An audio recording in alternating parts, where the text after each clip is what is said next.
तर जय श्रीराम हो कुंभारीकर. तर सकाळ सकाळीच निघालो होतो बघा शेताकडे. शेतामध्ये आल्यावर इथे रोडलाच गाडी लावून निघालो बघा शेताकडे, कारण पुढे थोडं चिखल होतं. आता रोज पाऊस आहे म्हटल्यावर चिखल तर होणारच होतं. त्यासोबतच हे गवत बघा किती मोठं झालंय. त्याला अजून थोड्या दिवसांनी औषध मारतो, म्हणजे नाहीतर आम्हाला जाताना अडचण होणार आहे. चिंचेचे झाडं बघा किती म्हणजे मस्तपैकी असं फुटलेत बघा. एकदम हिरवागार असं एकदम भारी वाटायला बघा. पाणी भरून ठेवण्यासाठी कळशी घेतलं बघा आणि निघालो विहिरीकडे. तर तुम्ही मागं बघू शकता, विहिरीत एक नंबर असं पाणी आलेलं आहे एकदम.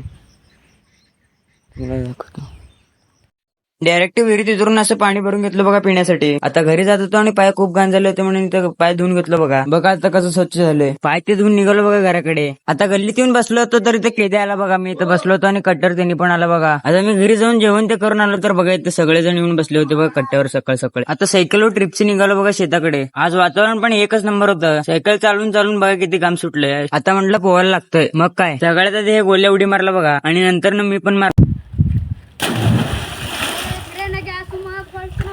आता म्हणलं अजून थोडं वरनं मारूया.